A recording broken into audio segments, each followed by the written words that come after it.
na kutukitula.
Yo telema po bikisa yango. Babindele basana mawana biso te na mana bino te.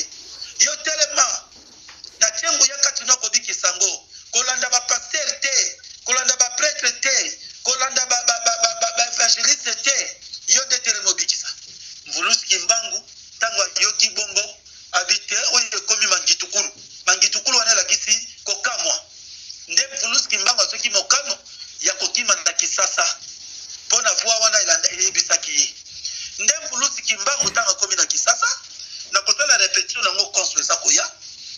nde akoteki na compagnie ya kosala ya huile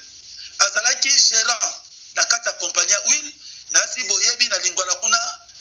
emplacement oyo endroit oyo babengaka huilerie parce que azalaki compagnie ya huile Mvulus Kimbangu gérant abandi mosala wana na 1918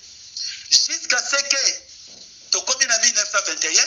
Mvulus Kimbangu abandaki kozwa salaire te akokende po zwa salaire na ye bakoyebise oh mais signature no yango oyo yo so soki salaire na yo bongo oyo sokoluka sunu nini si ntango tokomi na 3 ans nde Mvulus Kimbangu na le 18 mars 1921 wana de 1918 à 1921 3 ans de service impayé. Alors, en 1918, pardon, tant que comme en 1921, tout comme le 18 mars, c'était, Mvulus Kimbangu yoka mungongo moko, le 29, et le bélier. Et, ce qui, le 29, il y a moi, ce qui il y a juillet, parce que on est dans la août. Bayebisi boye. Kimbangu soki ozali kozwa lifuti te na misala oza kosala oza kondimama kasi lifuti no oza kozwa te ngai moto na kozwaka lifuti na yo natiaka signature na yo nga moto nazwaka mbongo wana po misala wana ezali ya yo te misala wana ezali ya yo te yo okoki kosala te okoki koteka te yo ozali mpona obikisa loposo moyindo nyonso kati na mokili sango yango naza kotyango kati na yo po yo mema yango mpe na kotya bilembo kati na yo ya lobiko ya komona makambo mpo na bato bandimaki ya solo tindami na ngai nazali yawe te nazali yesu te ngai nazali nzambi pungutulendo nzambe ya bakoko na yo solo oyoka kombo na ngai banzambe oyo baliaki kotabola kote ya kuna ezali banzambe oyo baye kokanga bino na boloko baye kotya bino na kati na minyoko ezali banzambe te uta bakoko na bino na pesaka motindo bokokumisa bobele ngai kasi bakoko na yo batiolaki ngai kasi yo ozali moponami mpona kobikisa loposo moyindo zonga na kamba esiko bandai kosala bilanga na yo na babilangano ya banani okende kokontinue misala na yo pamba te awa mosala ozosala eza na lifuti te nde Mvulus Kimbangu tanga yoki keza nzambi pungu nde asalaki retour na bakongo oyo boyokaka na nzela babotolaka ye nsombo ektichera Mvulus Kimbangu tanga komi na bakongo toye kokoma na date ya le 18 mars 1921 Mvulus Kimbangu abandaki kosala mitambo na ye na kati na zamba mitambo ya kokanga batimbidiki ya kokanga bamboloko banyama mpe kosala mwa chasse na ye na lance Mvulus Kimbangu le 18 mars na tongo nango abimi akei na zamba kotala mitambo na ye soko ekangi ntango Mvulus Kimbangu akomi na zamba atali mitambo na ye mosusu ebasuki kobasukelaki ke faleni ya bakanga bameni ya bakanga bakite aketala misusu ndenge kaka tikelaki yango nya bakangami te siko Mvulus Kimbangu ntango tobandi kokoma mwa moyo ebandi kokota azwi mokano ya kozonga na kati ya mboka kolonga na zamba nde ntango azali kobima na nzala wana amoni bambila esobe abuki bambila ya esobe abuki ya rouge makasi kotela azali kobima na zamba kokende mpona kobima na zamba alie mbila liboso ya esobe esili azwa mibale atie na monoko esili ntango azwa misatu atie na monoko mbala moka yoka lokola kake makasi ebeti na nsima na ye atala na nsima boye moto eza kopela makasi Mvulus Kimbangu abandi kokima azotala kaka na nsima soki moto ekompemela aboka misu liboso moto makasi na kati na yango Mvulus Kimbangu ntango moto wana mibale esangani na ye bilamba nalataki oyo akendelaki chasse ebongwani na bacouleur mibale ya bleu blanc ebongwani mpe kati na ye lolenge esali neti kochange moke mpeve ya nzambi pungu ekiti kati na ye ntango ekiti na ye Mvulus Kimbangu ekozonga na village na kati ya village bato bakomi komona ye lolenge bayebeli ye te babi tata azalaki wana fumu piodi leki ya tata kuyela oyo basombaka ye po babokola ye biographie na kopesa ngo na date le 6 avril. Alors babi mutu tomoni aza mutu moko tokaka sangwa vivraka awa soki ba 300 combien d'années mutongo yeyo ndenge toyokelaka sango mais ndenge nini bazobenga ye mwana moke. Alors esalaki bango mwa likambo ya kokamwa parce que neleko wana Mvulusi Kimbangu akomaki na 32 ans. Akomaki na 32 ans. Babi oyo biso toyebi kokwa kala. Parce que bamonaki ye compliqué. Mais Mvulusi Kimbangu akontinaki kosala bilanga na ye kino mpe vole kite kati ni mazosala makambo mosusu. Et nde siko le 6 avril 1921 Mvulusi Kimbangu azwi makasa ya tumbaku abimi mpona kokende koteka yango na mboka yango mpe Kitsuka ndene sikana misale bandaki na nzoto ya mamaki atondo. Donc nasalika mwa symbiose moke mokolo oyo le 18 mars mpe ekitelaki ye Mvulusi Kimbangu azwaki bokeseni kati na ye ne vandeli na ye ne zaleli na ye na conduite na ye na jugement na ye na comportement na ye echangeaki. Alors nasali mwa symbiose moke mpona koloba boye batata na ngai bamama na ngai mpe nelenge na biso isotai bino nyonso bosali losambo wana mpona kokumisa nzambi pungu na ndenge akitisaki mpepe epai na Mvulusi Kimbangu. Mais boyebake mpo mpepe wana ezosika na nzoto ya Mvulusi Kimbangu parce que Mvulusi Kimbangu amibongisaki liboso na nzambi pungu tuleyo azalaki na lolenge oyo ya moto akoki koyamba mpepe ya nzambi pungu mpe evandi kati na ye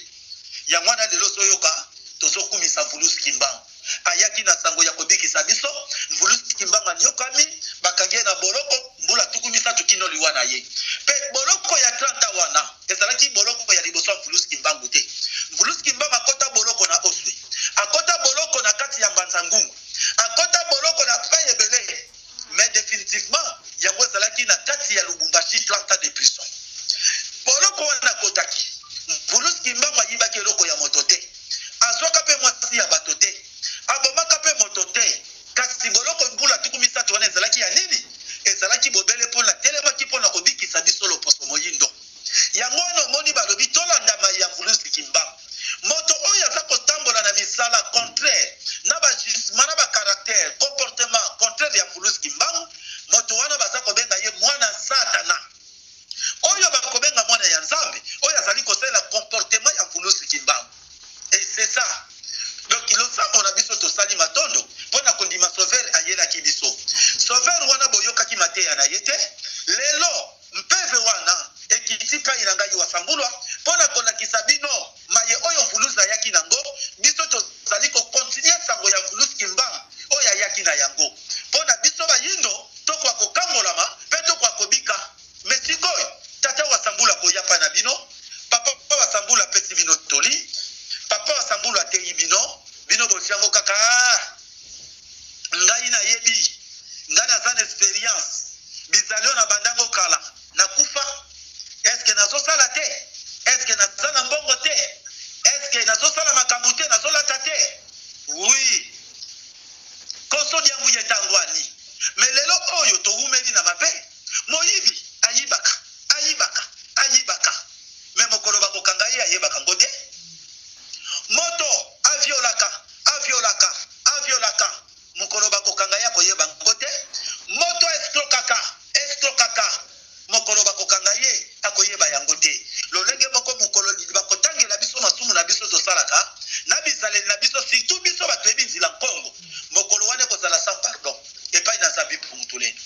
okobelela tata wasambulwa bondela mpona ngai tala bokoneswi ngai na kobondela nzambe akoyanola te okobika te bongo yo koloba tata wasambulwa aza na nguya te bongo yo koloba ke nzambe pungu azalaka na ye te or kobosani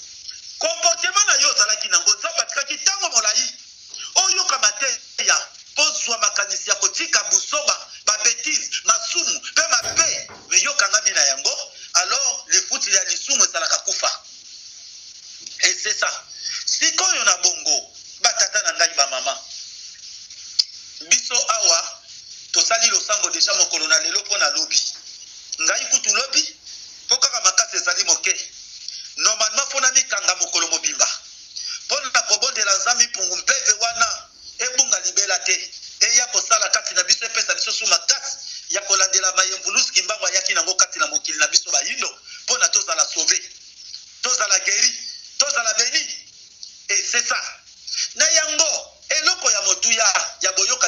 na nzambe pungu ezali kaka mai o na ute kote ya bino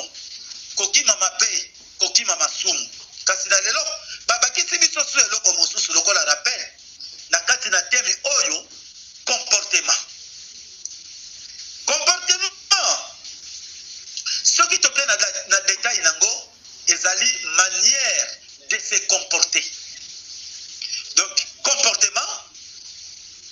détail nango ezali manière de se comporter. Sikoyo biso toza pe na mayele nzambe atia mutu mayele kati na mutu poto kanisa atia misu poto mona matoi poto yoka lelo oyo boza koyoka wasambulwa lelo oyo boza komona pe batu oyo bazali na malamu pe batu bazali na mabe mais nzambe moko yemba sola nzila ufetilanda nzila ya nzambivo ya satana o sola buena bavanza nzembo wana bandeko na biso Kongo Brazzaville mutu bayembaka yango batata yindule oh yindule bamama yindule oh yindule oh sola buena bavanza elinkola kisa banzele ezali mibale ya nzambe ya pe ya satana kasi yo mama pe papoza kati na mokili pona nzela oyo lingi kolanda kasi popo na nzela kanisa nanu yindula doki kanisa nanu kanisa olingi ya nzambe to ya satan mais soko za na kati ya satana oponi nzela wana na lisanga ya bolingo oye kosala nini soki oponi nzela yango ya satana mais nayebi ke tribo ye na kati ya lisanga bolingo po boza baponami mais esengeli na biso tosala oyo ezali volonté ya nzambe mpungu tolendo esengeli na biso tolanda ngo mpenza na lolenge esengeli mais biso toza bato tokoki kozala mabeti lelo te yango wana temba pesi biso lelo comportement détail nango ezali manière de se comporter lolenge ya kozalela kati na bato pe na mokili tokei na kotanga ngo na bandamu ndamu apparence générale habituelle à une personne apparence générale habituelle à une personne doki moto lolenge na ye oyo atalisaka kaka epai na bato lolenge na ye ata batei ye ata bapesi ye toli ye achangeaka te ye sikoyo aza kokondane bato baza kopesa toli mpe baza koteya ye mpo na ye oyo azosala azososolaka te azosala mabe mpo aza inconscient ye azosalaka bisali asala bino bondima ye kaka na ndenge azosalela wana na ndenge kaka azose comporte na ndenge aza kolobela mosike lolenge wana ezali na mabanga me moto na moponami na nzambe alingaka bareproche na baremarke na oyo asalaka ntango aza koyoka epai na bato abandi kolongola yango aza koyoka mateya akolongola yango nyonso mpo atika na lolenge okosepelisa bato mpe nzambe koma se fait ke yo lobake bino bosoloba boye nzambe moko ayebi bizaleli ezosepelisa bato te bongo nzambe nde akosepela nango nzambe akosepela nango te alors on est obligé lokola tolobi ke tozongi na nzela nkongo tondimi nzambe mpungu mpe mobikisi na biso mvulusi kimba tolanda lolenge wana on est obligé ya kolonga na bizaleli oyo ezali ya boyo moko oyo ememaka esengo te liboso na bato vous êtes obligé ya kolongola yango parce que oponi nzela kongo soko boyi na yo kolongwa kati na yango seko ozali moto oza na nzela kongo te ozali moto na satana kende na lingomba ya bayesu kende na lingomba bamisilima kende na lingomba bafetichiere kuna na bangomba bayesu kuna yesu akufila mibeko bato bakoma libre kosala masumu ndenge balingi mais chez nous nazongiselaki bino mwa moke discours ya Léopold na mikolo eleki Léopold mutu asalaki manière biso tokota na masumu mais ntango toyokozwa découverte wana j'espère que lelo toza déjà décidé que toza susu bato ya masumu te donc apparence générale habituelle à une personne donc moto azalaka kaka ndenge wana ye ndenge na ye nga nazalaka mutu akanda nga nalingaka maseki te nazalaka motema mokuse lolenge wana atikala nango alingi bato bacomprendre na ndenge wana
sikoyo lolenge moko biso kosambela na biso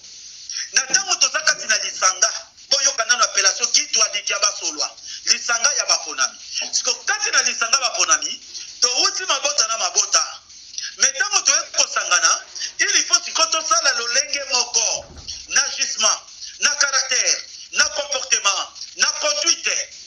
il faut tosala lolenge moko mpo lolenge wana ekosala concordance kati na biso kolakisaka toza bato ya lisanga moko ya nzambe ipungu tulendo mpe peve ya nzambe ipungu ekolia kati na biso mpo na kosala misala na yango ya kopesa biso kimia ya kolongisa biso na bitumba ya kobikisa biso na maladi mpe ya kopambola biso. Alors soki peve wana ye kati na biso te seke tobongisami te liboso na nzambe ipungu me soki tomibongisami peve wana tokobenga yango te ke o nzambe etindela biso molimo na yo te comportement na biso na lolenge tokomisalela liboso na ye